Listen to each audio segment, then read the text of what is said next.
Haleluya. Puji Tuhan, kita bertemu kembali dalam kasih dari Tuhan Yesus Kristus. Apa kabar teman-teman? Kami berdoa supaya semuanya dalam keadaan baik-baik dan semuanya bisa bertumbuh di dalam Tuhan. Ada informasi yang perlu kami sampaikan bahwa nomor telepon 0853 sekian yang dulu kami pergunakan, kami informasikan saat ini kami sudah tidak menggunakan nomor telepon tersebut. Jadi nomor telepon yang 0853 sekian itu yang dulu kami gunakan, sekarang ini sudah tidak kami gunakan.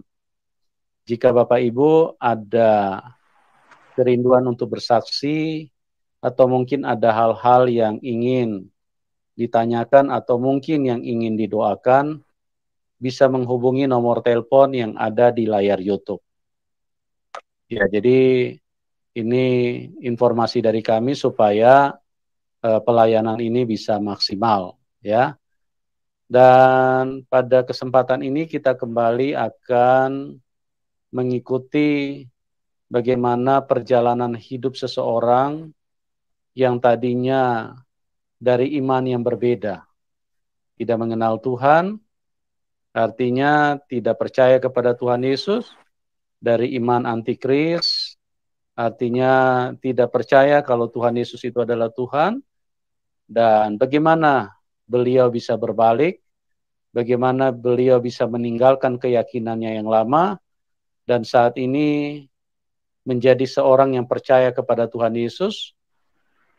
Nah, ini kisah yang menarik untuk kita dengarkan karena hal ini penting untuk kita share. Untuk apa? Untuk mencerahkan, karena memang sesuatu yang kita alami di dalam Tuhan itu sudah selayaknya untuk kita bisa berbagi. Karena kalau kita tidak berbagi, orang-orang lain pun juga tidak akan tahu. Tapi kalau kita berbagi, artinya kita mengasihi siapapun yang ada di dalam link ini, dan menjadi kerinduan kita supaya teman-teman juga bisa mengalami hal yang sama, yaitu mujizat-mujizat dari Tuhan, atau pernyataan Tuhan yang secara supranatural itu bisa dipahami bahwa itu adalah sebuah perbuatan tangan Tuhan, dan itu adalah menunjukkan bahwa Tuhan Yesus adalah Tuhan yang baik. Oke, pada kesempatan ini saya tidak akan berpanjang kata, karena narasumber sudah ada di tengah-tengah kita, dan kita sapa dulu narasumber kita, Mbak Fatima Natsir. Selamat malam, Mbak Fatima. Shalom, selamat malam Pak Pendeta Yusuf. Ya, apa kabar Mbak Fatima? Puji Tuhan, saya sehat, saya baik Pak. Ya, terima kasih ya sudah hadir dan mau berbagi. Dan teman-teman, berbagi di dalam Tuhan itu adalah hal yang utama. Berbagi tentang kasih Tuhan itu adalah hal yang terpenting. Karena banyak orang menganggap bahwa uang penting. Tapi menurut firman Tuhan, uang tidak terlalu penting. Karena uang hanya untuk sementara. Untuk kehidupan yang sementara. Setelah kita meninggalkan dunia ini, kita sudah tidak butuh uang. Ya, yang kita butuhkan adalah kasih Tuhan. Karena uang tidak bisa beli tiket untuk pergi ke surga. Uang hanya bisa beli tiket pesawat, tapi tidak bisa beli tiket untuk menuju kepada kehidupan kekal. Nah, kasih Tuhan itulah yang sangat penting di dalam hidup kita. Pangkat, jabatan juga tidak terlalu penting, hanya sementara. Jabatan kalau di negara kita hanya 5 tahun. Itu pun kalau berakhir dengan baik. Kebanyakan juga berhenti di tengah jalan. Ya. Nah, jadi jabatan hanya sementara.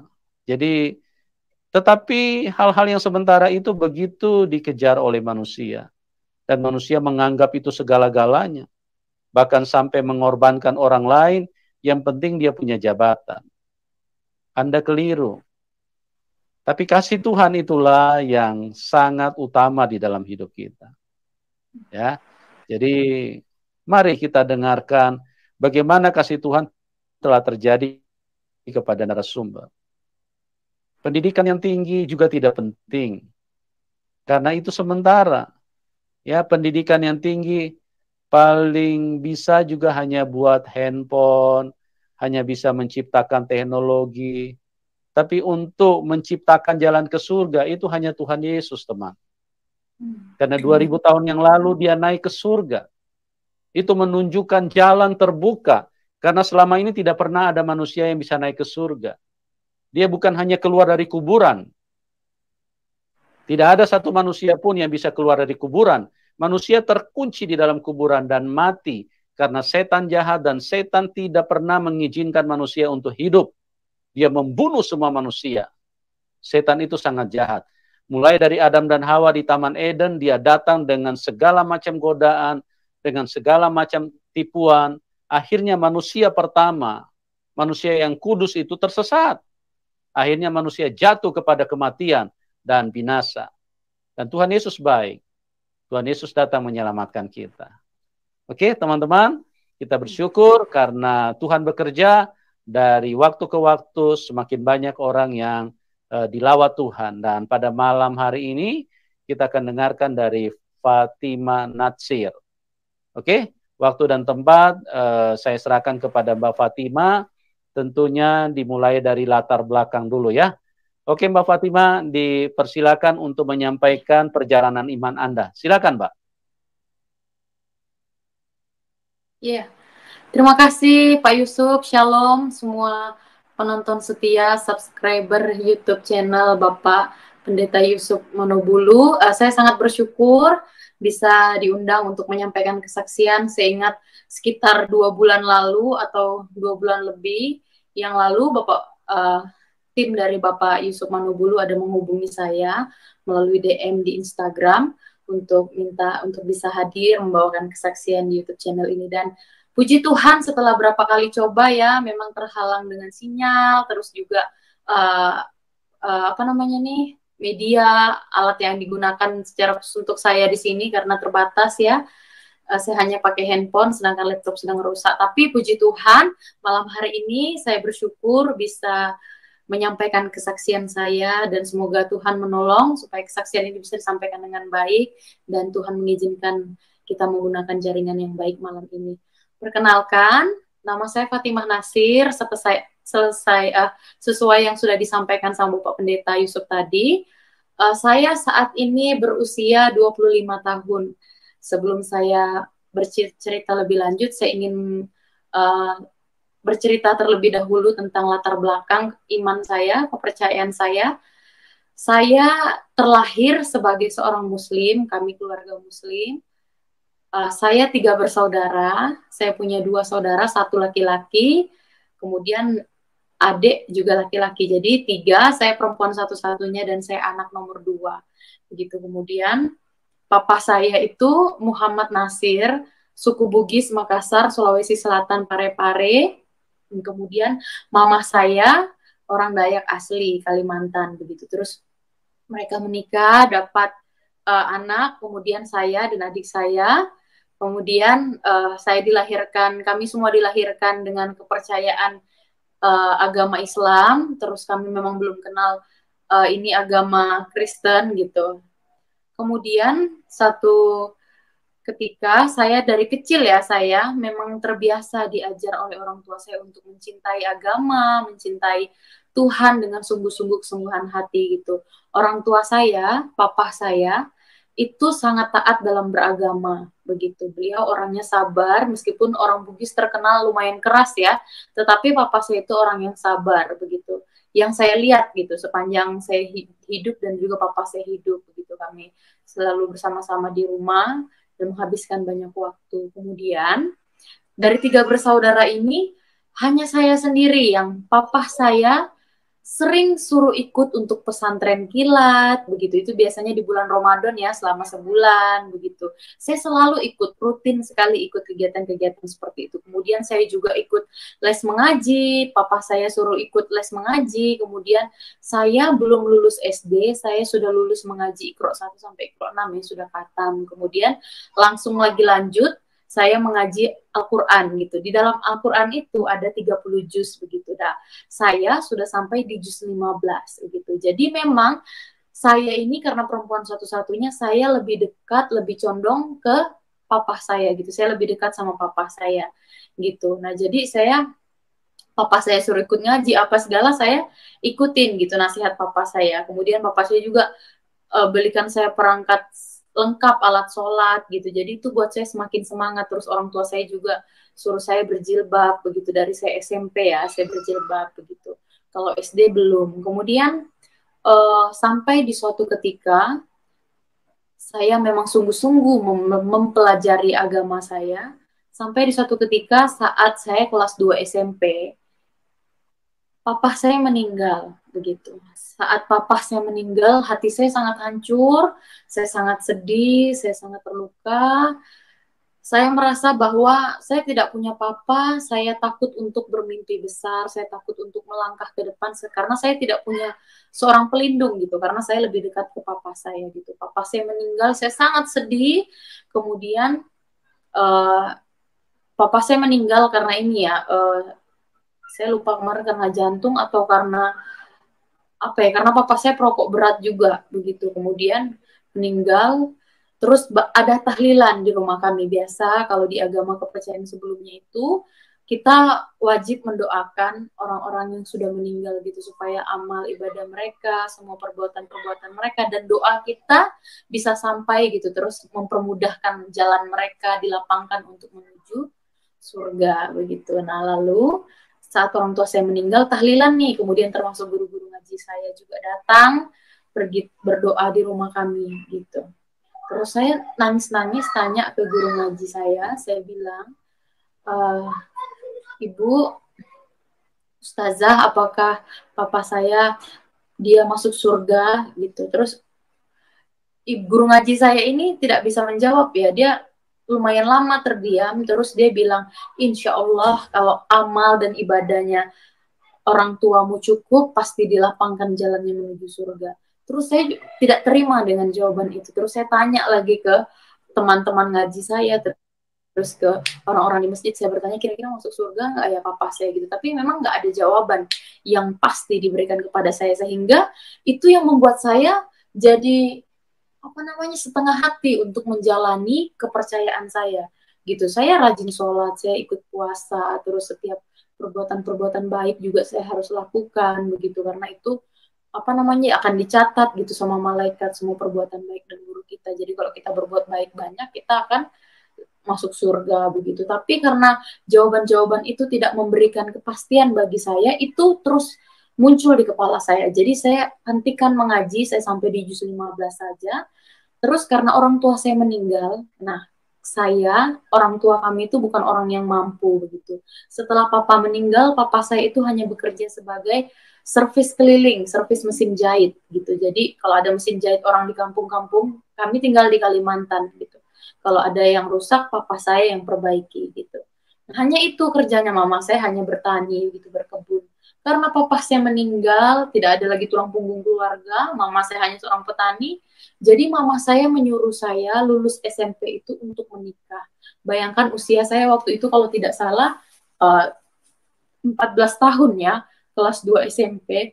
Terus saya disuruh menikah, terus saya bilang tidak mau, saya lulus SMP, saya maunya masuk SMA, saya masih mau sekolah begitu. Tapi karena mama saya bilang nggak bisa, mama tidak ada uang begitu.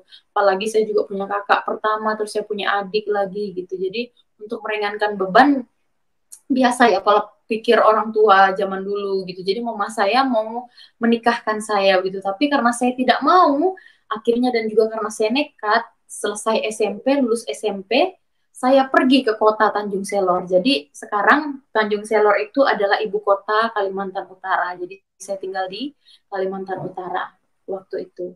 Kemudian karena saya punya semangat yang gigih ya, jadi darah Bugis mengalir gitu di nadi saya, jadi saya juga berkemauan keras gitu. Saya tidak mau nikah saat usia masih muda. Saya mau lanjut sekolah SMA. Akhirnya dari pedalaman Kalimantan, lumayan lah di kampung kami itu, di Pejalin namanya, tidak ada sinyal gitu. Terus juga listrik ada, tapi belum ada sinyal begitu. Gitulah intinya. Tidak terlalu pedalaman juga, tidak juga terlalu perkotaan begitu. Tapi memang belum terlalu maju di sana pada waktu saya masih SMP. Begitu. Kemudian karena saya rindu untuk sekolah lanjut lagi, saya belum kenal Tuhan ya, jadi saya memang masih Islam waktu itu. Saya pergilah ke kota Tanjung Selor gitu. Saya dengan izin mama saya bilang saya akan lanjut sekolah SMA, saya akan cari orang keluarga yang mau membiayai sekolah saya. Gitu. Saya siap untuk kerja di rumahnya, mengurus rumah, setrika, apa segala, nyuci baju dan termasuk ngurus anak, asalkan saya dibiayai sekolah gitu, diberikan seragam, dibiayai untuk buku-buku keperluan seperti itu. Kemudian puji Tuhan ya, ada satu keluarga yang mau terima saya gitu. Jadi saya berjilbab, harus berjilbab tinggal di rumah orang ini karena dia seorang muslim yang taat sekali dalam agama. Karena suaminya itu salah satu majelis di masjid begitu. Istrinya kerja di kantor. Kemudian saya tinggal di rumah itu. Nah, keluarga ini, keluarga muslim yang taat ini menerima saya di situ. Jadi mereka punya 2 anak laki-laki, mereka tidak ada anak perempuan. Jadi saya diangkat jadi anak mereka begitu. Jadi tinggal di situ saya taat lagi dalam melakukan peribadatan, taat melakukan puasa, sholat subuh, sholat tahajud, apa segala itu saya ikuti begitu. Sampai satu ketika saya sudah kelas 1 SMA ini, saya berjilbab. Kemudian sampai satu ketika di dalam rumah tangga itu tidak ada kedamaian. Secara finansial mereka cukup ya. Mereka sangat berlimpah malah, rumah bagus, besar, tidak seperti rumah kami begitu. Rumah mereka bagus, sangat bagus, kemudian besar, lengkap fasilitas, kemudian punya mobil, orang mampu begitu. Tetapi permasalahannya adalah mereka selalu bertengkar, tidak ada damai sejahtera, tidak ada sukacita. Sepertinya di dalam rumah itu selalu apa ya namanya, tidak ada, banyak ketidakcocokan, sehingga saya sebagai seorang pendatang di rumah itu, meskipun sudah diangkat sebagai anak, tetapi tentu ada rasa yang tidak enak ya. Apakah saya langsung berpikir, usia saya saat itu 15 tahun, kelas 1 SMA kalau tidak salah. Sudah kelas 1 SMA 15 tahun, kemudian saya merasa tidak enak ya karena saya pendatang juga di situ. Terus saya berpikir apakah karena saya berada di rumah ini sehingga rumah tangga ini jadi apa namanya kacau begitu. Itu suami dan istri tidak tegur-teguran, terus setiap ada apa namanya banting pintu, terus kalau pergi ke dapur piring dibroduk-broduk gitu, ribut. Terus itu saya sampai 3 hari 3 malam saya sampai tidak berani makan ya. Saya hanya tengah malam jam 2 subuh saya baru pergi berani curi-curi air dingin, air minum di kulkas begitu untuk minum gitu. Pas mereka sudah tidur saya tidak berani apa makan, dan juga apa karena mereka lagi berantem gitu suami dan istri. Dan sampailah terdengar puncak dari perkelahian mereka itu, istrinya ingin cerai gitu. Saya pulangkan saja saya ke Jawa begitu. Jadi saya langsung berpikir bahwa oh begini ya, begini. Ini jadi penilaian untuk saya sendiri. Pertama dulu waktu saya SMP sekitar 2 tahun yang lalu, saya mikir ini papa saya masuk surga atau enggak gitu. Terus ditambah lagi dengan situasi ini pernikahan orang yang taat melakukan peribadatan, terus itu taat sama agama, tetapi kok ngomongnya cerai-cerai dan tidak ada sukacita di dalam rumah tangga, tiap hari berantem. Itu jadi pemikiran saya tersendiri lagi, penilaian untuk saya tersendiri, hingga suatu saat karena saya tidak tahan dengan kejadian ini, akhirnya saya ketemu satu bis. Jadi setiap saya sekolah, saya biasa naik bis. Saya ketemu sama anaknya tante saya. Nah, tante ini adalah anak pertama, jadi saudara mama saya. Mama saya itu dulu orang Kristen, tetapi karena menikah sama papa saya, almarhum papa saya, terus masuk Islam begitu. Lalu apa namanya, karena masuk Islam itu kami sudah tidak ada lagi hubungan gitu. Mama saya seperti membatasi relasi dengan orang-orang Kristen pada waktu itu. Jadi saya tidak kenal tante saya siapa, ini om saya siapa gitu. Saya kenalnya waktu saya pergi naik sekolah, ketemu sama anaknya tante saya, terus diajaklah mampir ke rumah gitu. Tante Hana namanya. Nah, tante inilah yang akhirnya tawarkan saya untuk tinggal di rumah mereka. Saya keluar dari rumah keluarga yang pertama yang memelihara saya itu, saya ikut ke rumah tante saya, orang Kristen. Saya masih berjilbab, saya masih taat menjalankan agama, saya masih ikut sholat, ikut puasa, melakukan di rumah orang Kristen gitu. Tante saya sama sekali tidak pernah melarang saya melakukan bukan ritual, apa namanya, peribadatan gitu. Saya sholat, saya puasa, mereka tidak larang saya lakukanlah itu karena itu memang ajaran agamamu gitu. Meskipun tante saya Kristen gitu. Satu hal yang buat saya ngambil keputusan untuk terima Yesus adalah suatu ketika berapa bulan saya tinggal di rumah tante saya itu, tante saya ini bukan orang mampu ya, keluarga mereka anaknya banyak gitu. Terus itu juga bukan orang mampu. Tante saya juga kerjanya hanya jualan di pasar, cari pakis. Kalau sayur pakis tahu, itu orang Kalimantan bilang sayur pakis. Kalau orang Timur bilang sayur paku, rebung, begitu. Di hutan terus dijual, begitu. Tapi dengan kondisi seperti itu yang kalau kita lihat itu harusnya ada alasan kita untuk bersungut-sungut ya, tidak dipenuhi secara finansial, tetapi tante saya tetap bersuka cita. Jadi saya melihat, oh meskipun beda ya gaya hidup orang Kristen, meskipun mereka terbatas secara finansial, tapi mereka bisa tetap bersuka cita, gitu. Lalu yang kedua, tante saya itu memberikan ayat firman Tuhan kepada saya. Di kertas dia tulisnya, dia kasih dalam Yohanes pasal 14, ayat yang ke-6 gitu. Mungkin ini ayat yang terlalu klasik ya, ayat yang udah di luar kepala bagi orang Kristen gitu ya. Terus mungkin bagi beberapa orang Kristen ini ayat yang udah biasa gitu. Tapi bagi kami, orang yang belum mengenal Tuhan, ini adalah ayat yang powerful gitu. Ini punya kuasa, ini yang mengubahkan banyak orang gitu. Saya percaya juga bahwa selain saya, banyak orang di luar sana juga, orang-orang yang sudah meninggalkan agama lama mereka dan menerima Kristus sebagai satu-satunya pemberi jalan keselamatan dan memberi hidup kekal gitu karena ayat ini gitu. Nah, begitu pula saya mengambil keputusan karena ayat ini yang menguatkan saya. Firman Tuhan berkata dalam Yohanes pasal 14 ayat yang ke-6, akulah jalan dan kebenaran dan hidup. Tidak ada seorang pun datang kepada Bapa kalau tidak melalui aku. Bayangkan Tuhan Yesus berkata di situ, akulah jalan gitu. Jadi yang tahu jalan menuju surga, jalan kembali kepada Bapa itu hanya Yesus. Di situ jalan, akulah jalan dan kebenaran dan hidup. Gitu. Saya waktu lihat ayat ini kayak terjawab gitu. Pertanyaan saya berapa tahun silam gitu. Waktu saya kelas 2 SMP pas papa saya meninggal. Bayangkan. Yang tahu jalan ke surga itu Yesus gitu. Caranya kalau kita mau kembali ke surga harus percaya Yesus gitu. Jadi ayat ini meskipun saya belum paham sepenuhnya waktu saya terima Yesus itu, tapi karena ayat inilah yang buat saya berani ambil keputusan. Saat itu usia saya jalan 16 tahun ya, 15 tahun, kelas 1 SMA, saya berjilbab. Saya di sekolah, karena ayat ini, saya datang ke sekolah, terus saya lepas jilbab saya di sekolah. Karena di sekolah kami itu SMA terbaik ya di Kalimantan Utara, SMA terbaik, SMA 1 Tanjung Selor. Terus itu, di SMA ini setiap jam 12 siang itu yang Islam harus pergi ke masjid sholat, terus yang Kristen ke ibadah kapel gitu.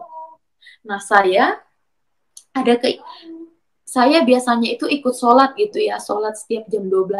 Tetapi karena keputusan saya sudah bulat begitu, saya berdoa di dalam WC, saya ditemani sama satu teman perempuan, saya berdoa, terus setelah itu saya keluar dari WC, saya sudah lepas jilbab saya, terus saya mau pergi ikut sholat begitu.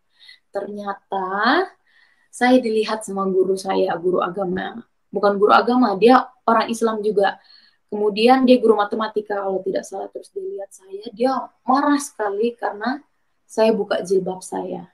Begitu. Fatimah, astagfirullah, kenapa kamu lepas jilbab kamu, auratmu dilihat oleh banyak orang begitu. Terus, oh saya mau ikut ibadah Bu, ikut ibadah di kapel, ikut ibadah sama orang-orang Kristen gitu. Kenapa kamu mau ikut ibadah sama orang Kristen, kata guru saya? Kamu sudah ini ya, sudah nggak waras ya gitu. Terus saya ditarik tangan saya, dibawa ke kantor gitu. Nah, pada waktu itu saya di sidang, teman saya itu juga takut. Jadi teman saya yang mendampingi saya untuk lepas jilbab itu tidak berani untuk temani saya di ruang guru. Jadi saya bilang nggak apa-apa, biar saya aja pergi gitu. Lalu saya diperhadapkan sama kepala sekolah, sama guru-guru. Jadi di sekolah saya waktu itu paling banyak memang guru agama Islam begitu. Nah, tidak ada guru agama Kristen yang mendampingi atau membela saya waktu itu.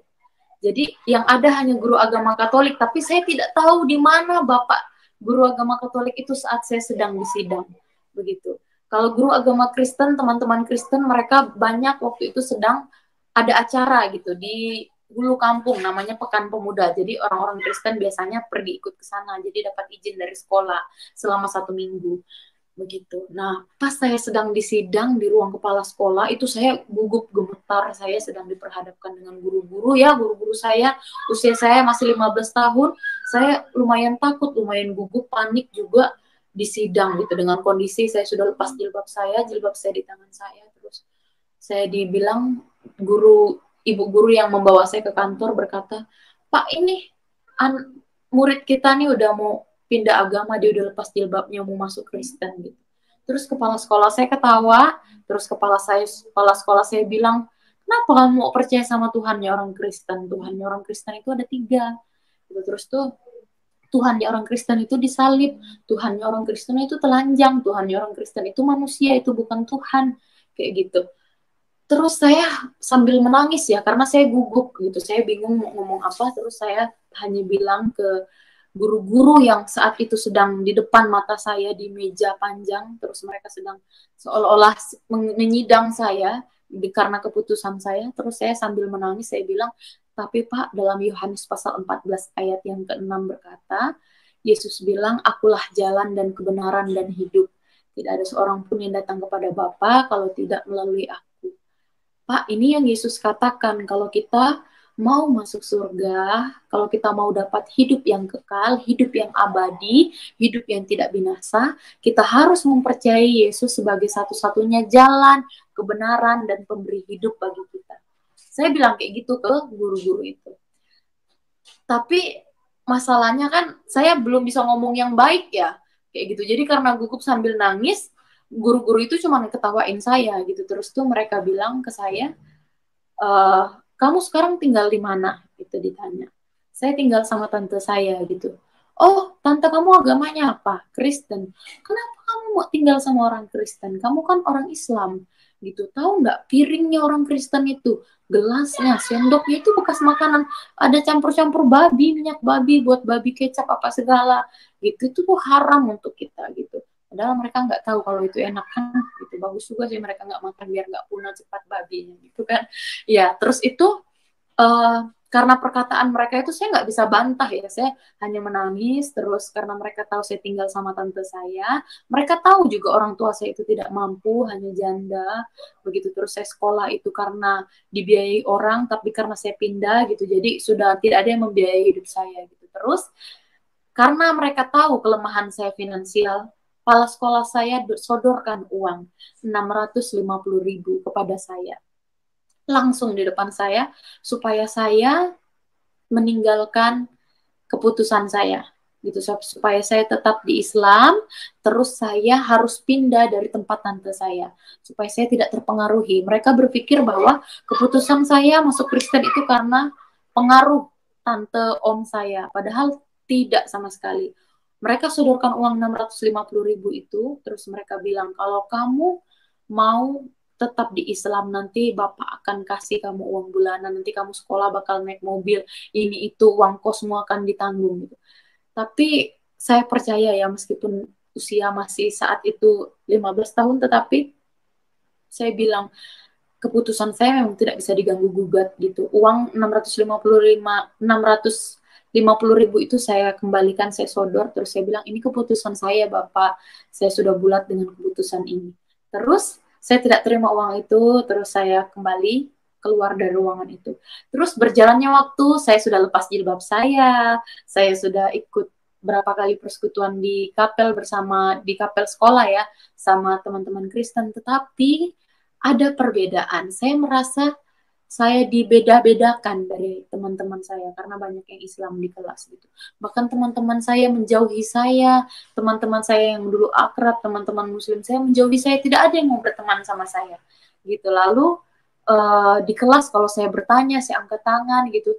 Guru seperti tidak memperhatikan saya, tidak melihat saya. Kadang nama absen di kelas juga saya dilewatkan, nama saya tidak disebut. Jadi saya takut ya, saya gugup apa bisa jadi saya tidak naik kelas nanti kayak gitu gara-gara keputusan saya. Akhirnya saya jalan satu-satunya adalah saya harus pindah sekolah karena juga di sekolah itu mahal sekali biaya sekolah gitu. Maksudnya harus ada pengeluaran untuk ini itu, bayar buku apa segala begitu. Jadi lumayan mahal begitu, sehingga karena saya sudah tidak dibiayai oleh orang tua gitu, saya juga sudah keluar dari tempat orang yang awalnya mau mensponsori saya, tapi karena keputusan saya sudah tidak ada orang yang membiayai saya mau berharap sama tante saya pun hidupnya biasa-biasa sederhana begitu. Oke, ini tantangan, nggak apa-apa. Saya pindah sekolah dari SMA negeri, saya pindah ke swasta. Nah, sekolah swasta di tempat kami itu tuh murah ya, murah gitu. Murah itu yang banyak menopang menolong kami ya, orang-orang kampung yang tidak berada seperti orang begitu. Kemudian saya sekolah di situ namanya SMA Agape, ini sekolah Kristen ya. Jadi penuh dengan kasih karunia di situ. Saya sekolah terus sampai berita di kampung, mama saya tahu saya masuk Kristen. Mama saya sangat marah. Kakak pertama saya sangat marah sama saya. Dia bilang, kamu kalau pulang ke rumah, pulang ke kampung, kamu nanti dapatnya parang gitu. Tahu parangnya kalau orang Dayak bilang parang, mandau gitu, mandau. Kamu kalau pulang dapatnya mandau. Saya takut, saya nggak berani pulang akhirnya selama sekolah. Itu hampir 3 tahun selama SMA saya tidak berani pulang. Begitu. Jadi karena orang tua saya marah sekali, mama saya marah, saya tahu alasannya kenapa. Karena papa saya itu di Sulawesi, anak pertama dari 7 bersaudara. Papa saya merantau ke Kalimantan, ada nenek dan kakek saya di Sulawesi. Papa saya itu dapat harta warisan tanah itu, ada pembagian tanah gitu. Karena anak pertama, bapak saya dapat juga bagian tanah. Karena papa saya meninggal, harusnya itu jatuh ke tangan saya gitu. Sama adik saya anak bapak saya gitu. Kalau kakak pertama itu kakak dari bapak yang lain, ada bapak Jawa, terus bapak Jawa itu meninggal, mama saya nikah sama bapak yang bugis saya, sama adik saya dapatnya. Harusnya itu bisa ke saya harta warisannya. Tetapi karena saya masuk Kristen, hebohlah keluarga di Sulawesi, om-om saya, tante-tante saya tahu, terus mereka lumayan marah sama saya, terus mereka bilang kalau karena kamu sudah Islam, kamu sudah nggak berhak dapat harta warisan ini. Nah, karena dari semua keluarga, hanya saya sendiri yang mengambil keputusan untuk terima Yesus. Adik saya belum, mama saya belum, kakak saya belum. Jadi saya sudah tidak berhak begitu untuk dapat harta warisan itu. Itu yang mama saya sedih gitu. Harusnya bisa dapat itu. Terus saya harusnya bisa sekolah lanjut dengan menjual tanah misalnya harta warisan itu. Terus saya bisa sekolah lanjut misalnya nanti mau kuliah apa pakai dana itu. Tapi karena saya sudah ambil keputusan, saya sudah tidak bisa dapat harta warisan itu. 1 tahun setelah saya ngambil keputusan terima Yesus, 1 tahun berjalan saya menjadi orang Kristen, saya bawa adik saya yang laki-laki, saat itu dia masih kelas 3 SD ya, untuk masuk Kristen. Dia ikut saya. Oh, mama saya tambah marah lagi. Marah sekali. Akhirnya saya pindahkan adik saya sekolah dari kampung, pindah ke tempat saya di kota. Gitu. Ikut tante saya, dia ikut sekolah. Dia juga masuk Kristen. Akhirnya ikut sekolah minggu, dibina imannya kami berdua sama-sama. Mama saya masih Islam, kakak saya masih Islam waktu itu. Jadi mama saya marah karena tidak bisa dapat harta warisan gitu. Akhirnya karena anak-anaknya udah masuk Kristen gitu. Lalu saya bilang ke mama saya, Mama, enggak apa-apa kita kehilangan harta warisan di dunia. Gitu. Asalkan kita pegang harta warisan yang kekal, itu surga. Yang sudah Tuhan Yesus sediakan kalau kita percaya sama dia. Lalu orang tua saya ya masih kesal gitu marah sama saya. Tapi saya selalu berdoa, keluarga besar, tante saya selalu berdoa untuk mama saya, kakak saya yang masih Islam.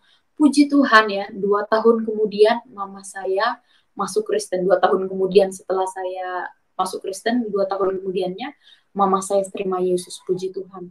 Kemudian kakak saya yang masih sampai sekarang masih Islam. Begitu. Nah itu yang masih jadi pergumulan saya. Lalu kelas 2015 saya lulus SMA. Saya terpanggil untuk sekolah hamba Tuhan. Karena saya ingin menjadi seorang pemberita firman Tuhan ya, supaya banyak orang diselamatkan. Saya sudah merasakan kasih Tuhan dalam hidup saya. Saya pun mau membagikan kasih Tuhan itu kepada banyak orang. Saya dulu tidak bisa jawab gitu. Kenapa memilih percaya Tuhan Yesus? Saya cuma bisa ya sambil nangis gitu karena gugup gitu ya. Ya karena Tuhan Yesus bilang gitu. Jawaban saya belum baik gitu. Akhirnya saya mau gitu menjadi seorang hamba Tuhan gitu, supaya kalau ada orang bertanya, saya bisa menginjili, saya bisa menjangkau banyak jiwa. 2015 saya lulus SMA, saya langsung ada kerinduan untuk lanjut sekolah teologi di Yogyakarta, di STTI Yogyakarta. Tetapi lagi-lagi, mama saya sudah Kristen, tetapi imannya masih bertumbuh. Dan juga mama saya janda, waktu itu, waktu saya SMA, kemudian saya mau lanjut sekolah, mama saya tidak mendukung juga karena tidak ada dana. Akhirnya saya bilang sama mama saya percaya Tuhan yang akan mempercukupkan semuanya. Saya harus kerja ya, dulu kerja SMA, setrika baju orang, di kerja toko gitu, dikumpul-kumpul untuk tiketnya dibeli, untuk beli tiket pesawat pergi ke Jogja. Puji Tuhan kesampaian. Terus itu saya sampai di Yogyakarta. Di Yogyakarta saya tidak kenal siapa-siapa. Saya niatnya hanya mau sekolah teologi. Puji Tuhan di sana saya ketemu sama seorang hamba Tuhan ya, gembala gitu, dan itu jadi orang tua angkat saya sekarang gitu. Bapak dan ibu gitu. Jadi saya bersyukur mereka yang memperhatikan hidup saya. Pelayanan mereka juga tidak besar kecil, tetapi saya di sana di Jogja itu hanya bergantung sama Tuhan.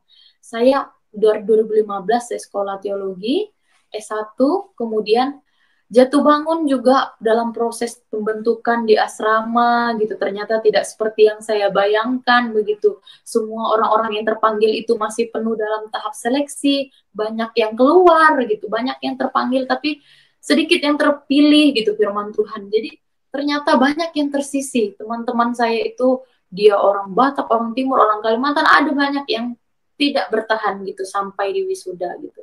Banyak yang gugur di tengah jalan.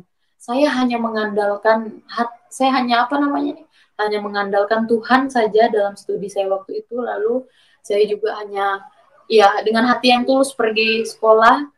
Ya semoga Tuhan yang mengarahkan hidup saya, dan puji Tuhan ya, meskipun waktu S1 itu saya sambil jualan juga pisang goreng, terus itu tidak ada yang membantu saya untuk membiayai sekolah awal-awalnya karena mama saya tidak mendukung begitu. Dan juga waktu awal mendaftar di S1 itu saya kasih masuk berkas, saya tidak bisa mengisi satu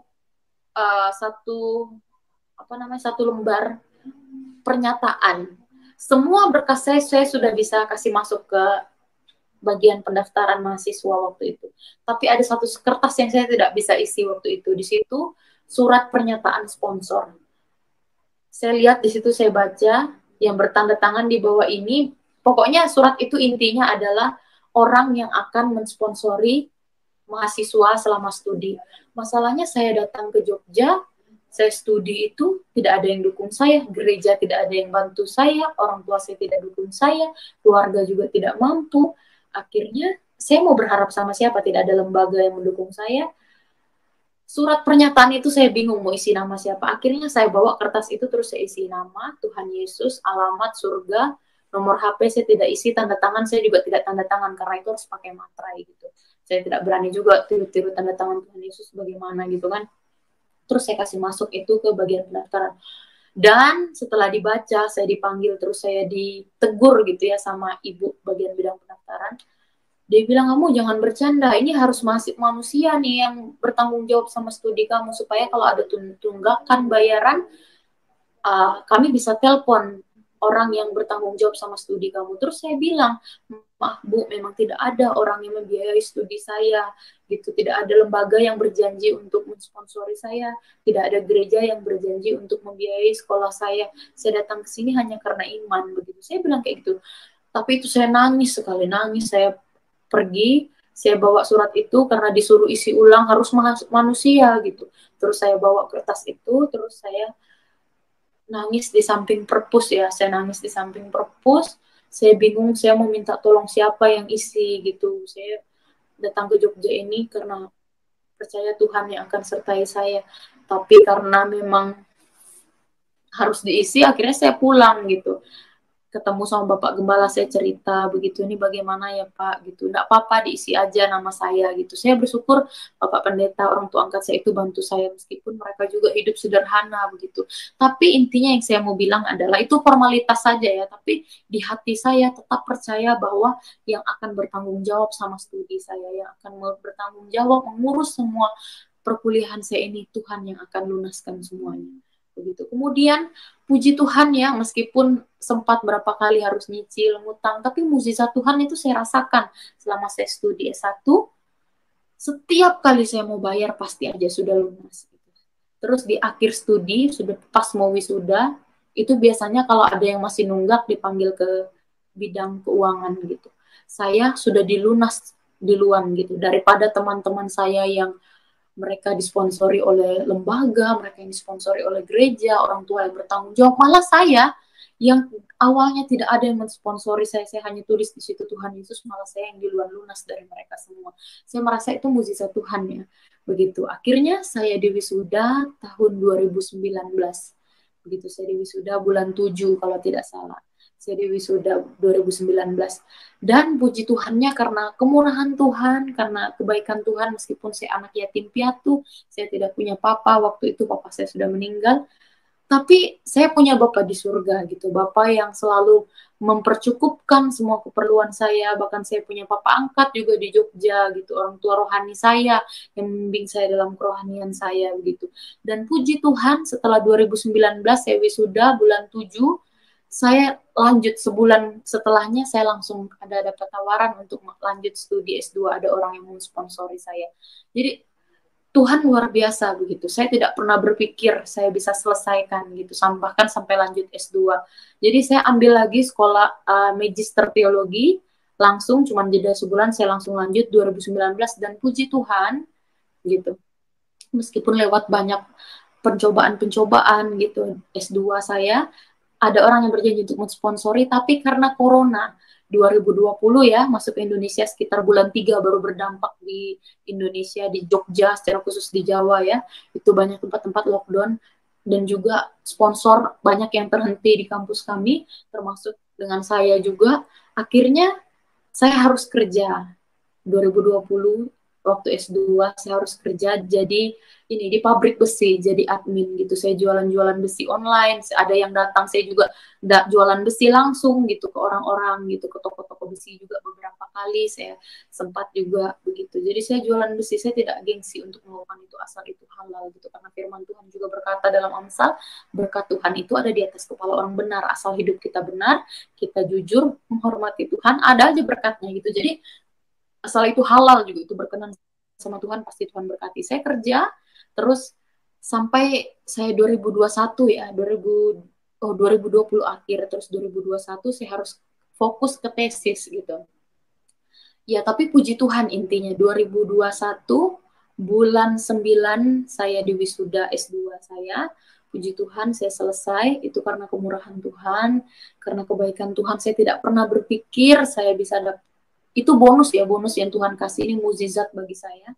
Saya harusnya hanya lulus SMP terus saya disuruh nikah, tetapi karena saya mau berjuang dan juga Tuhan membuka jalan begitu. Ini mukjizat yang Tuhan berikan bagi saya bisa selesaikan S2 pada saat usia saya 24 tahun gitu.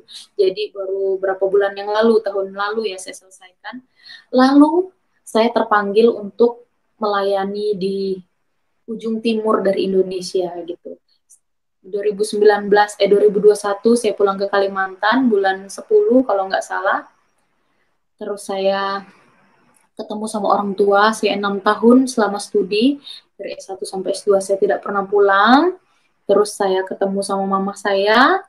Terus saya bisa buktikan kalau Bapa di surga, Tuhan Yesus itu lebih berkuasa itu dari manusia. Gitu.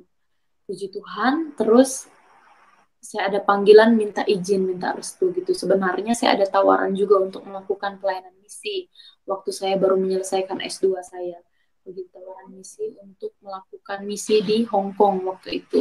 Tapi karena itu terlalu jauh dan juga orang tua saya belum pernah ketemu sama saya selama saya studi 6 tahun begitu. Jadi peraturan di misi yang ditawarkan kepada saya itu di Hong Kong itu harus langsung pergi gitu. Jadi itu pun saya tidak ikut wisuda gitu. Jadi tawaran mereka itu butuh respon cepat. Terus kalau saya bilang oke, langsung berangkat begitu karena mendesak gitu. Tapi karena saya sudah konsultasi ke orang tua, saya juga tidak tega kalau langsung pergi lagi. Takutnya di sana lama tidak pulang. Saya belum pernah ketemu sama mama saya selama sekitar 6 tahunan gitu. Akhirnya saya tidak jadi berangkat ke Hong Kong. Terus ada juga tawaran setelah saya lulus S2 untuk lanjut S3 lagi. Begitu ada orang yang mau sponsori gitu. Tetapi karena saya merasa sudah terlalu lama juga ya saya maksudnya studi gitu 6 tahun gitu. Sebenarnya baik sih tawaran itu, tapi saya mau langsung praktek di lapangan gitu. Jadi saya terpanggil untuk melayani di ujung timur dari Indonesia. Saya berfokus di pelayanan anak begitu saat ini. Saya minta izin ke orang tua, mama saya awalnya tidak izin, nangis-nangis mohon sama saya supaya saya tidak pergi ke Papua gitu, karena tahu sendiri ya bagaimana kondisi di ujung timur dari Indonesia dengan segala keberadaannya gitu, saya tidak perlu menjelaskan begitu, tapi kita semua pasti sudah tahu, dan juga apalagi mama saya tahu saya perempuan satu-satunya, belum menikah, dan juga khawatir pasti orang tua. Karena saya ada panggilan, saya percaya Tuhan akan melindungi saya. Sampailah saya di Papua pada tanggal 1 Februari 2022. Jadi saya baru sekitar mau 5 bulan ya di Papua begitu sampai hari ini. Jadi luar biasa juga pas saya sampai di sini. Saya ingat pertama kali baru sampai 2 hari di Papua. Saya sama teman saya ya perempuan juga, kami berdua sama-sama lulusan S2 untuk melayani di Papua ini. Kami dijegat sama orang mabuk karena kami dua nih malam-malam jam 7 kalau tidak salah, jam 7 malam mau pergi beli sandal jepit karena kami tidak ada sandal jepit di rumah. Terus kami dua dijegat sama ini orang mabuk begitu, dimintain uang 2.000. Saya tidak ada uang 2.000, masalahnya saya sama teman saya kami dua mau pergi beli sandal jepit, ada uang di tangan kami berdua tetapi itu uangnya 50.000, uang di tangan saya 50.000. Kalau saya kasih uang ini 50.000 ini sama orang mabuk ini, pasti orang itu tidak akan kasih kembali ke saya tidak ada uang gitu. Tetapi ya saya bilang tidak ada uang, akhirnya orang itu bentak saya gitu sama teman saya gitu. Terus puji Tuhan ada orang yang tegur begitu. Itu pengalaman-pengalaman yang ya baru saya temukan di tanah ini begitu. Ternyata itu hal yang biasa di sini, tapi untuk kita yang dari luar mungkin kita agak lumayan kaget begitu. Dan juga saya ya banyak itu. Saya juga sempat berapa waktu lalu sudah diminta untuk saksian di YouTube ini, tetapi karena saya sakit ya, saya jatuh sakit baru seminggu di Papua, saya demam gitu sakit, asam lambung saya naik begitu. Terus berapa bulan lalu saya juga kena ini malaria ya, saya diopname di rumah sakit ya. Intinya banyaklah yang Tuhan izinkan terjadi, tapi tidak menghambat langkah saya untuk melayani Tuhan di tanah ini. Saya tidak tahu saya sampai kapan di sini, tetapi selama saya di sini saya mau memang supaya hidup saya bisa berguna di tanah ini gitu, terpanggil untuk melayani di bagian anak gitu, karena anak adalah masa depan gereja yang harus betul-betul diperhatikan gitu. Jadi dalam masa-masa kecil mereka memang sih keluarga itu berperan penting, tetapi masalahnya kalau ada keluarga-keluarga yang tidak betul-betul memperhatikan hidup dan cara mendidik anak kan berdampak juga gitu. Memang kami tidak berperan besar begitu, tetapi setidaknya kami punya hal lah yang kami bisa taruh di anak-anak yang ada di sini gitu. Kami juga buka les ya, saya ada teman saya buka les gratis di rumah. Di rumah ini ada orang-orang Papua yang seharusnya secara usia mereka sudah kelas 4, kelas 5 SD, tetapi mereka belum bisa membaca. Bahkan ada juga beberapa orang tua yang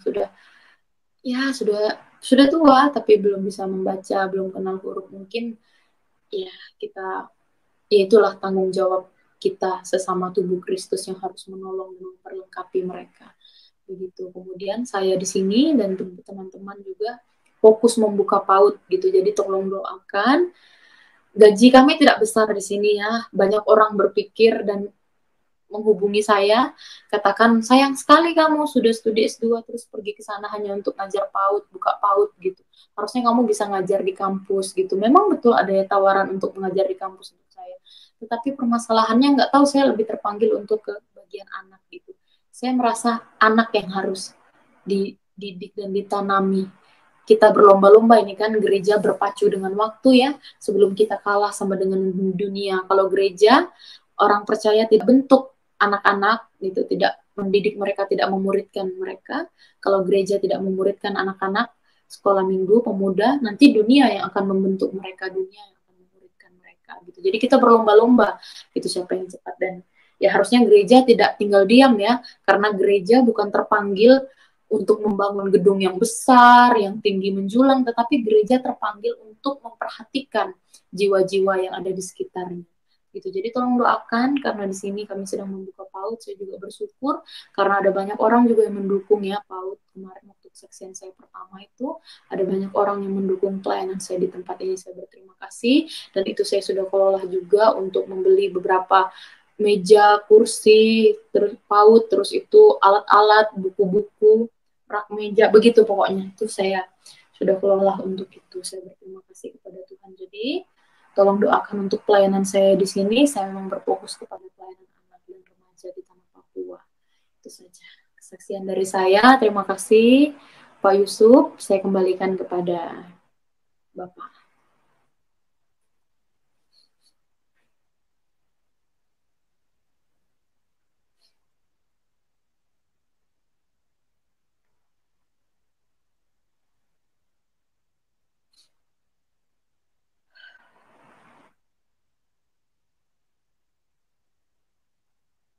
Shalom Pak.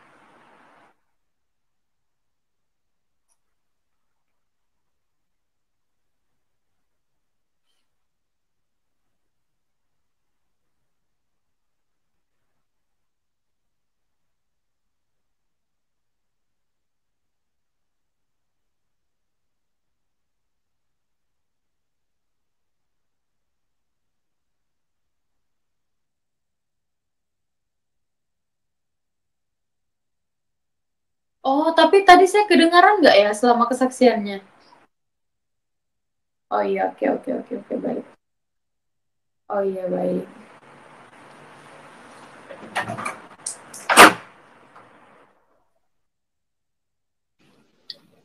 Ya, haleluya. Puji Tuhan. Kita sudah mendengarkan kesaksian perjalanan iman dari Mbak Fatima Natsir, bagaimana Tuhan menyatakan diri di dalam kehidupannya yang selama ini beliau bertanya-tanya apakah orang tuanya meninggal kemana, dan apa yang menjadi kegelisahan hidupnya, apa yang menjadi yang berkecamuk di dalam pikirannya dengan melihat berbagai fenomena kehidupan yang akhirnya membuat Mbak Fatima bisa berjumpa dengan Tuhan. Luar biasa sekali. Memang Tuhan itu adalah sesuatu yang harus dialami. Jadi kita tidak terjebak dengan hanya pendapat orang. Kita tidak terseret dengan apa yang merupakan pandangan orang lain. Tetapi Tuhan itu sudah seharusnya untuk dialami secara pribadi. Dan betapa luar biasanya kalau kita mengalami Tuhan. Jadi iman kita itu memang benar-benar murni, bukan iman orang lain. Kalau hanya merupakan perkataan orang, maka itu akan merugikan diri kita sendiri. Ya, jadi mempercayai Tuhan itu harus dialami. Nah, Mbak Fatima tadi sudah menceritakan bagaimana dia menjadi begitu yakin terhadap Tuhan Yesus, yang walaupun istilahnya ada tantangan yang berat yang harus dia temukan, seperti misalnya ditawarkan untuk hal-hal yang membuat dia harus balik, meninggalkan Tuhan, tapi puji Tuhan, Tuhan Yesus luar biasa dan menolong sehingga Mbak Fatima tetap kokoh di dalam Tuhan, tetap percaya, sekalipun usianya pada waktu itu masih sangat muda ya. Tapi luar biasa karena iman itu bukan datang dari hanya dari diri manusia kita. Tapi iman itu harus bekerja antara kekuatan Tuhan dan kekuatan manusia. Artinya pengaruh Tuhan di dalam kehidupan kita. Jadi walaupun masih muda, tapi di situ kita melihat bahwa ada kuasa Roh Kudus yang menyertai Mbak Fatima, sekalipun mungkin dia kurang nyaman di sekolah atau mungkin dia harus keluar dari sekolah, tetapi beliau tetap memegang teguh kepada iman yang dia yakini pada waktu itu. Nah, puji Tuhan, Mbak Fatima sekarang bukan hanya istilahnya percaya Tuhan Yesus, tapi beliau juga ikut sekolah Alkitab dan ingin melayani Tuhan, menjadi hamba Tuhan, ya. Dan pada kesempatan ini saya akan sedikit dialog dengan beliau. Mbak Fatima, berarti ikut sekolah Alkitab sudah lama, sudah selesai apa bagaimana sekarang? Oh iya Pak, saya sudah selesaikan S1 dan S2 saya selama 6 tahun, kemarin 2021 baru diwisuda. Oh iya, iya, puji Tuhan ya. Berarti sekarang Ya, puji penetapan Tuhan. pelayanannya sudah berjalan ya setelah selesai S1 S2 ya. Iya, saya ke Papua, fokus pelayanan anak dan remaja. Saat ini saya dan teman-teman sedang membuka sekolah PAUD Oh, untuk luar anak-anak biasa. Papua.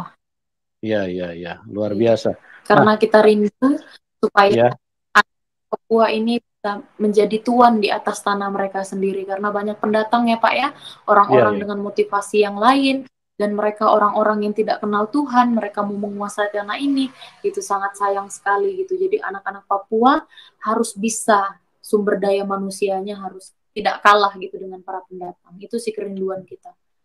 Amin. Ya, itu luar biasa ya, kerinduan yang bagus.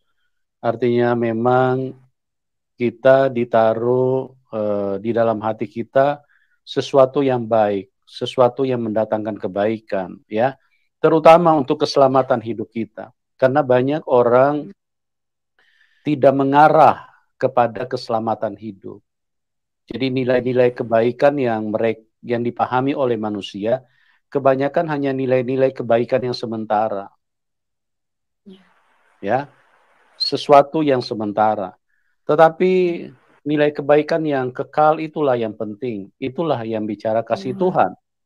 Jadi bagaimana kita berjumpa dengan kasih Tuhan itu yang utama di dalam hidup kita. Tuhan Yesus berkata di dalam Kisah Rasul 4 ayat 12, oleh ilham Roh Kudus bahwa di bawah kolong langit ini tidak ada nama lain yang olehnya manusia bisa diselamatkan kecuali di dalam nama Tuhan Yesus. Nah, teman-teman, siapapun Anda yang menyaksikan acara ini, kami mengasihi Anda. Mungkin ada yang berkata, tapi kami tidak mengasihi kamu. Tidak masalah.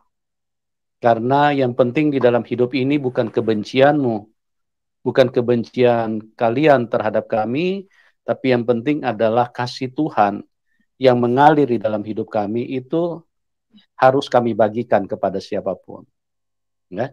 Di bawah kolong langit ini tidak ada nama lain, ya, yang olehnya manusia bisa diselamatkan. Saya percaya semua yang menyaksikan acara ini, kita masih tinggal di bawah kolong langit. Belum ada yang di atas langit. Nah, dengarkan firman Tuhan, di bawah kolong langit ini. Jadi dimanapun, bukan cuma di Indonesia, di Eropa, Asia, Timur Tengah, Afrika, ya, Australia, dimanapun. Di bawah kolong langit ini tidak ada nama lain yang olehnya manusia bisa diselamatkan kecuali di dalam nama Tuhan Yesus. Jangan sampai terlambat, teman-teman. Karena tidak ada satu manusia pun yang berani berkata, akulah jalan kebenaran dan hidup. Tidak ada seorang pun yang dapat datang kepada Bapa kecuali melalui aku. Tidak ada seorang pun. Nah, sekali lagi saya tegaskan, teman-teman, saya mengasihi Anda siapapun, ya, di bawah kolong langit, dan tidak ada seorang pun, ya, dikatakan akulah jalan kebenaran dan hidup, tidak ada seorang pun yang dapat datang kepada Bapa. Saya percaya yang menyaksikan acara ini, kita semua terkategori sebagai orang. Nah, tidak ada seorang pun yang bisa datang kepada Bapa kecuali melalui Tuhan Yesus. Jadi teman-teman, jangan sampai terlambat, jangan sampai mengeraskan hatimu. Pastikan bahwa imanmu adalah iman yang berjumpa dengan Tuhan yang benar. Ya, di dalam hidup ini kita harus berhati-hati karena bagaimana kuasa kegelapan terus berusaha untuk mencegah kita supaya kita jangan berjumpa dengan Tuhan. Karena iblis itu marah besar kalau manusia berjumpa dengan Tuhan. Itu sudah ditunjukkan bukan nanti saat ini. Dari Taman Eden itu sudah ditunjukkan oleh iblis bagaimana dia datang menyerang Adam dan Hawa, dan Adam dan Hawa tertipu. Padahal Tuhan sudah bilang kalau kamu makan buah itu kamu akan mati. Tapi karena begitu kuatnya penyerangan yang dilakukan oleh iblis terhadap Adam dan Hawa, akhirnya Adam dan Hawa mati. Dan keturunannya semuanya mati. Setiap hari berapa banyak manusia yang gali kubur. Karena apa? Karena manusia mati. Itu sebabnya Tuhan Yesus harus turun ke dalam dunia ini untuk menggantikan kita. Dia yang mati. Nah, yang luar biasanya, Tuhan mengalahkan kekuatan, Tuhan Yesus mengalahkan kekuatan iblis. Dialah satu-satunya yang keluar dari kuburan. Kuburan tidak mampu membelenggu Tuhan. Kuburan tidak mampu. Kalau dia hanya manusia biasa, dia hanya sekelas nabi, dia terkunci di dalam kuburan karena semua nabi pernah berbuat dosa. Hidup di dalam kelemahan. Tapi Tuhan Yesus satu-satunya yang kudus, yang mengalahkan maut. Dia bangkit dari kematian dan dia naik ke surga. Itulah jalan yang terbuka yang dikatakan dalam Yohanes 14 ayat 6. Akulah jalan kebenaran dan hidup. Tidak ada seorang pun. Dia buktikan dia naik ke atas. Kalau manusia mau naik pakai apa ke surga? Naik pesawat. Cuma 2 jam, 3 jam. Ya, paling lama juga 1 hari di atas pesawat. Habis itu harus turun. Karena habis bahan bakar. Ya. Tidak boleh lama-lama di atas. Nanti jatuh, ditarik setan nanti. Tapi kalau Tuhan Yesus dia naik untuk pergi menyediakan tempat bagi kita. Siapa yang bisa naik ke surga? Hanya dia Tuhan yang berasal dari surga. Hanya dia yang kudus. Tidak ada seorang pun manusia. Makanya selama Tuhan Yesus tidak turun ke dalam dunia, jalan tertutup. Tidak ada jalan. Makanya Tuhan Yesus dengan berani mengatakan, akulah jalan kebenaran dan hidup. Tidak ada seorang pun yang dapat datang kepada Bapa. Ya, memang jelas. Dia buktikan, dia bukan hanya omong doang. Tapi dia buktikan dia naik ke surga. Dan 500 mata, ya, 500 pasang mata lebih, 500 orang lebih yang menyaksikan secara langsung bagaimana dia naik ke surga. Kenapa? Karena dia kudus. Dia tidak mengalami gaya tarik setan. Atau yang kita kenal dalam bahasa ilmu pengetahuan, dia tidak mengalami gaya gravitasi bumi. Karena dia kudus, dia tidak berbuat dosa.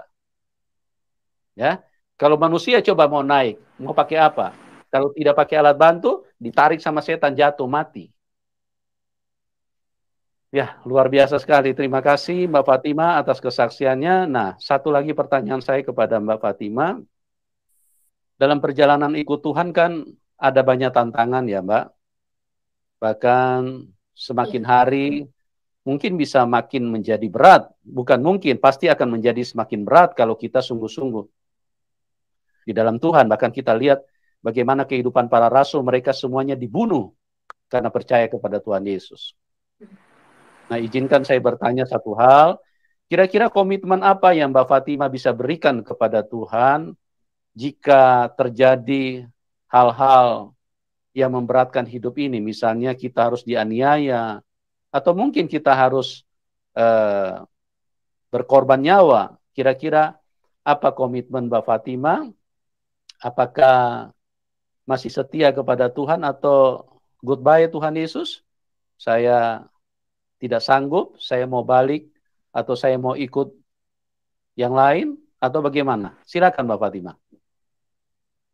Iya, terima kasih Pak. Saya seperti yang saya bilang berapa waktu yang lalu, saya sempat sakit, yaitu hampir sebulan, sakit malaria itu. Saya kira saya sudah meninggal Pak, karena saya sudah lemah sekali itu. Terus saya juga pernah dikasih obat-obat yang kadaluarsa ya, tahun 2005, 17 tahun waktu saya, 17 tahun, obatnya sudah 17 tahun waktu saya sakit. Jadi saya mau bilang, ya di sini sih pengalamannya luar biasa ya di tanah Papua ini begitu. Saya kira saya sudah mati waktu saya sakit itu. Saya sudah sempat pikir peti mati apa yang cocok saya pakai. Terus saya pikir di mana beli batu nisan gitu. Terus saya juga berpikir kalau saya mati semoga mayat saya bisa dikirim begitu ke apa namanya ke Kalimantan gitu supaya saya bisa dimakamkan di sana supaya orang tua saya bisa lihat saya begitu. Jadi memang komitmen saya setelah saya terima Tuhan Yesus ini pertanyaan yang sulit sebenarnya ya. Karena untuk kita ya, siapa juga yang mau apa namanya mati cepat begitu kalau bisa masih lama gitu. Supaya kita masih bisa mempergunakan hidup kita berkarya di dunia ini untuk Tuhan gitu. Tapi kalau memang waktunya ya komitmen saya harus ikut Tuhan sampai akhir gitu. Karena kalau kita mau tinggalkan Tuhan gitu sayang karena dalam firman Tuhan pun berkata dalam Yohanes pasal 10 ayat 10, ia memberikan kita hidup itu karena aku datang untuk memberikan hidup dan memberikannya dalam kelimpahan gitu. Bahkan yang saya baca juga tadi dalam Yohanes pasal 14 ayat 6 bilang, akulah jalan kebenaran dan hidup, akulah jalan dan kebenaran dan hidup gitu. Nah, bahasa Yunani yang digunakan di situ itu adalah bukan bios gitu. Bios itu juga hidup gitu. Sama artinya di terjemahannya bios itu artinya hidup. Tetapi kata yang digunakan, bahasa Yunani yang digunakan untuk hidup di dalam Yohanes pasal 14 ayat 6 itu adalah zoe gitu, zoe gitu. Itu artinya hidup yang kekal, hidup yang tidak akan binasa,